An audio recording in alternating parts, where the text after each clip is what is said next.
Hi friends, welcome to my channel Gautami Simple Tips. Friends, ನಾನಿವತ್ತು ನಿಮಗೆ toilet cleaning ಹೇಗೆ ಮಾಡೋದು ಸುಲಭವಾಗಿ ಈಸಿಯಾಗಿ ಮನೆಯಲ್ಲಿ ನಮಗೆ ಟಾಯ್ಲೆಟ್ ಗಲೀಜು ಆಗಿರತ್ತಲ್ವ, ಅದು ಬ್ರಷ್ ಯೂಸ್ ಮಾಡ್ತೀರಾ ಹೇಗೆ ನಾವು ಆ ಒಂದು ಸಿಂಪಲ್ ಟಿಪ್ನ ಯೂಸ್ ಮಾಡಿ ಕ್ಲೀನ್ ಮಾಡೋ ವಿಧಾನ ಅಂತ ಹೇಳಿಬಿಟ್ಟು ಈ ವಿಡಿಯೋದಲ್ಲಿ ನಾನು ತಿಳಿಸ್ಕೊಡ್ತೀನಿ. ಅದನ್ನು ಹೇಗೆ ಪ್ರಿಪೇರ್ ಮಾಡ್ಕೋಬೇಕು ಅನ್ನೋದು ಕೂಡ ತಿಳಿಸ್ತೀನಿ. ಈ ಥರ ನಾವು ಪ್ರಿಪೇರ್ ಮಾಡ್ಕೋಬೇಕಾಗತ್ತೆ. ಇದನ್ನು ಏನೇನು ಸೇರಿಸಿ ಮಾಡ್ಕೋಬೇಕು ಅನ್ನೋದು ಕೂಡ ತೋರಿಸ್ತೀನಿ. ಅದಕ್ಕಿಂತ ಮುಂಚೆ ಯಾರೆಲ್ಲ ಸಬ್ಸ್ಕ್ರೈಬ್ ಮಾಡ್ದಿರಾ ನನ್ನ ಚಾನಲ್ ನೋಡ್ತಾ ಇದ್ದೀರಾ, ಪ್ಲೀಸ್ ಸಬ್ಸ್ಕ್ರೈಬ್ ಮಾಡ್ಕೊಂಡು ನೋಡಿ. ಹಾಗೆ ಪಕ್ಕದಲ್ಲಿರುವಂಥ ಬೆಲ್ ಐಕಾನ ಪ್ರೆಸ್ ಮಾಡಿದ್ರೆ ನಾನು ಹಾಕುವಂಥ ವಿಡಿಯೋಸ್ ನೋಟಿಫಿಕೇಶನ್ ನಿಮಗೆ ಬರ್ತಾ ಇರುತ್ತೆ. ಫಸ್ಟಿಗೆ ನಾವು ಈ ಥರ ಬಾಟಲ್ ಏನಾದರೂ ಇದ್ದರೆ ಅದನ್ನು ಕಟ್ ಮಾಡಿ ಇಟ್ಕೋಬೇಕಾಗತ್ತೆ. ಇದರಲ್ಲಿ ನಾವು ಯೂಸ್ ಮಾಡೋದು ಬೆಟರು. ಬೇರೆ ಸ್ಟೀಲ್ ಎಲ್ಲ ಯೂಸ್ ಮಾಡೋಕ್ಕಿಂತ ಬೌಲು, ಇದು ಒಂದು ಬಾಟಲ್ ಏನಾದರೂ ಕಟ್ ಮಾಡಿಕೊಂಡು ಇದರಲ್ಲಿ ನಾವು ಯೂಸ್ ಅಂತೂ ಅಲ್ವಾ, ಸೊ ಅದಕ್ಕೆ ಇದರಲ್ಲಿ ಯೂಸ್ ಮಾಡ್ಕೊಳ್ಳೋಣ. ಇದು ಕೂಡ ಯೂಸ್ ಆಗುತ್ತೆ. ಏನಕ್ಕೆ ಅಂದರೆ ನೀರು ನಾವು ವಾಟರ್ ಕ್ಯಾನ್ ಇರುತ್ತಲ್ಲ, ಅದು ವಾಟರ್ ಕ್ಯಾನಿಂದ ಇನ್ನೊಂದು ವಾಟರ್ ಕ್ಯಾನಿಗೆ ಚೇಂಜ್ ಮಾಡಬೇಕಂದ್ರೆ ಇದು ಇಟ್ಕೊಂಡು ನೀರು ಚೇಂಜ್ ಮಾಡ್ಬೋದು. ಅದಕ್ಕೂ ಯೂಸ್ ಆಗುತ್ತೆ. ಬಾಟಲ್ದ ಕಟ್ ಮಾಡಿರೋಂಥ ಪೀಸ್ ಇನ್ನೊಂದು. ಈಗ ಇದಕ್ಕೆ ನಾವು ಹಾರ್ಪಿಕ್, ಎಲ್ಲರ ಮನೇಲೂ ಹಾರ್ಪಿಕ್ ಇದ್ದೇ ಇರುತ್ತೆ ಬಾತ್ರೂಮ್ ತೊಳೆಯೋದಕ್ಕೆ. ಸೊ ಹಾರ್ಪಿಕ್ನ ನಾವು ಹಾಕೋಬೇಕಾಗತ್ತೆ ಸ್ವಲ್ಪ. ಇಲ್ಲಿ ಬ್ರಷ್ ಯೂಸ್ ಮಾಡಿದರೆ ನಾವು ಟಾಯ್ಲೆಟ್ ಕ್ಲೀನಿಂಗನ್ನು ಮಾಡೋದು ವಿಧಾನ ಅನ್ನೋದು ನಾನು ತೋರಿಸ್ತಾ ಇದ್ದೀನಿ.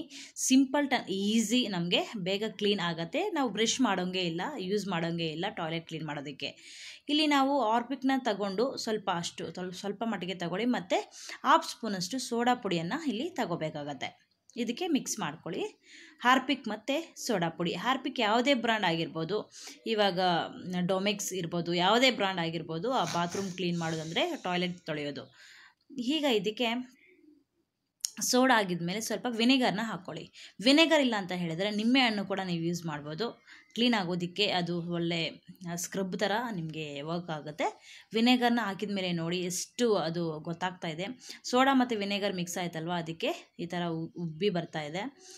ಈ ಮೂರನ್ನು ಮಿಕ್ಸ್ ಮಾಡಿಬಿಟ್ಟು ಚೆನ್ನಾಗಿ ಈಗ ಪೇಸ್ಟ್ನ ನಾವು ಹಾಕ್ಕೊಳ್ಳಿ. ಯಾವುದೇ ಥರ ಪೇಸ್ಟ್ ಅಂದರೆ ಕೋಲ್ಗೇಟ್ ವೈಟ್ ಇರೋವಂಥ ಪೇಸ್ಟ್ನೇ ಯೂಸ್ ಮಾಡಿ. ಇದು ಕೂಡ ಚೆನ್ನಾಗಿ ಕ್ಲೀನ್ ಆಗೋದಕ್ಕೆ, ವೈಟ್ ಆಗೋದಕ್ಕೆ ಹೆಲ್ಪ್ ಆಗುತ್ತೆ. ಇವು ಎಲ್ಲನೂ ಕೂಡ ಅಷ್ಟೇ. ಅದಕ್ಕೆ ಇದು ಬೇಗಾಗಿ ಕ್ವಿಕ್ ಆ್ಯಂಡ್ ಈಸಿಯಾಗಿ ನಿಮಗೆ ಬಾತ್ರೂಮ್ ಕ್ಲೀನ್ ಅನ್ನೋದು ಆಗುತ್ತೆ. ಇದೆಲ್ಲ ಮಿಕ್ಸ್ ಮಾಡ್ಕೊಳ್ಳಿ ಚೆನ್ನಾಗಿ. ನೋಡಿ ಎಷ್ಟು ಉಬ್ಬಿ ಬಂದಿದೆ ಅಂತ ಹೇಳಿಬಿಟ್ಟು. ಅಡಿಗೆ ಸೋಡಾ ಮತ್ತು ವಿನೆಗರ್ನ ಮಿಕ್ಸ್ ಮಾಡಿ ಅದರಿಂದ ಇದು ಈ ಥರ ಆಗಿದೆ. ಈ ಥರ ಮಿಶ್ರಣವನ್ನು ನಾವು ಈಗ ಬಾತ್ರೂಮ್ ಅಂದರೆ ಟಾಯ್ಲೆಟ್ ಕ್ಲೀನ್ ಮಾಡೋದಕ್ಕೆ ಹಾಕೋಣ. ಇದು ಚೆನ್ನಾಗಿ ಮಿಕ್ಸ್ ಮಾಡ್ಕೊಂಬಿಟ್ಟು ನೋಡಿ, ಈ ಥರ ಚೆನ್ನಾಗಿ ಉಬ್ಬಿ ಬಂದಿದೆ, ಎಷ್ಟು ನೊರೆ ಬಂದಿದೆ ಅಂತ ನೀವೇ ನೋಡ್ಬೋದು. ಎಲ್ಲ ಕೂಡ ಮಿಕ್ಸ್ ಆಗಿದೆ ಅಲ್ವಾ, ಎಲ್ಲ ಕ್ಲೀನ್ ಮಾಡೋದಕ್ಕೆ ಯೂಸ್ ಮಾಡೋ ಅಂಥದ್ದೇ ಅಲ್ವಾ. ಸೊ ಅದಕ್ಕೆ ಈಗ ಬಾತ್ರೂಮು ಸ್ವಲ್ಪ ಅಷ್ಟೇನು ಗಲೀಜು ಆಗಿಲ್ಲ ನಮ್ಮದು. ಬಟ್ ಎಷ್ಟೇ ಗಲೀಜಾಗಿದ್ರೂ ಕೂಡ ಕ್ಲೀನ್ ಆಗುತ್ತೆ. ಬೇಕಾದ್ರೆ ಟ್ರೈ ಮಾಡಿ ನೋಡಿ ನಿಮಗೆ, ಮತ್ತು ನನ್ನ ಕಮೆಂಟಲ್ಲಿ ನನಗೆ ತಿಳಿಸಿ. ಈ ಥರ ಒಳಗಡೆ ಏನು ಅಲ್ಲಿ ಹೋಲ್ ಇದೆಯಲ್ಲ ಆ ಪ್ಲೇಸಲ್ಲಿ ಹಾಕಿದ್ರೆ ನಮಗೆ ಎಷ್ಟೇ ಕರೆ ಕಟ್ಟಿದ್ರು, ಎಷ್ಟೇ ಹಳೆ ಕರೆ ಕಟ್ಟಿದ್ರು ಕೂಡ ಕ್ಲೀನ್ ಆಗಿಬಿಡುತ್ತೆ. ಇದನ್ನು ಹಾಕಿ 1 ಅವರ್ ಆ ಥರ ಬಿಟ್ಬಿಡಬೇಕು ನಾವು. ಇದನ್ನು ಹಾಕಿಬಿಟ್ಟು ಏನೂ ಮುಟ್ಬೇಡಿ, ಬ್ರಷ್ ಎಲ್ಲ ಯೂಸ್ ಮಾಡೋಕ್ಕೆ ಹೋಗಬೇಡಿ. 1 ಅವರ್ ಮೇಲೆ ಯೂಸ್ ಮಾಡ್ತೀರಾ ಬಿಟ್ಬಿಟ್ರೆ ಅದು ಕ್ಲೀನಾಗಿ ಮತ್ತು ನೀರು ಬಿಡುವಾಗ ಆದಷ್ಟು ಕದೆ ನಿಮ್ಗೆ ಬೇಕಾದ್ರೆ ರಿಸಲ್ಟ್ ತೋರಿಸ್ತೀನಿ, ವೆಯ್ಟ್ ಮಾಡಿ. ಸ್ಕಿಪ್ ಮಾಡಿದಿರ ವಿಡಿಯೋನ ನೋಡಿದ್ರೆ ನಿಮಗೆ ಗೊತ್ತಾಗುತ್ತೆ. ನಾನು ಯೂಸ್ ಮಾಡಿರುವಂಥ ಟಿಪ್ ಆ್ಯಂಡ್ ಟ್ರಿಕ್ಸ್ ನಿಮಗೆ ಖಂಡಿತ ಇಷ್ಟ ಆಗುತ್ತೆ. ನೋಡಿ, ಈ ಥರ ಹಾಕಿ 1 ಅವರ್ ಆಗಿದ ಮೇಲೆ ಮತ್ತೆ ನೀವು ನೋಡಿ ಕ್ಲೀನ್ ಆಗಿರುತ್ತೆ. ಎಲ್ಲ ಬ್ರಷ್ ಎಲ್ಲ ಹಾಕೋ ಅವಶ್ಯಕತೆ ಏನೂ ಇಲ್ಲ. ನೋಡ್ಬೋದು ಈಗ ನೀರು ಬಿಡ್ತಾ ಇದ್ದೀನಿ. 1 ಅವರ್ ಆಯಿತು ಆಲ್ರೆಡಿ. ಆಗಿದ ಮೇಲೆ ನಾನು ಇದು ನೋಡ್ಬೋದು ಇವಾಗ ಎಷ್ಟು ಕ್ಲೀನ್ ಆಗಿದೆ ಆ್ಯಂಡ್ ಕ್ಲಿಯರ್ ಆಗಿದೆ ಅಂತ ನೀವೇ ನೋಡ್ಬೋದು.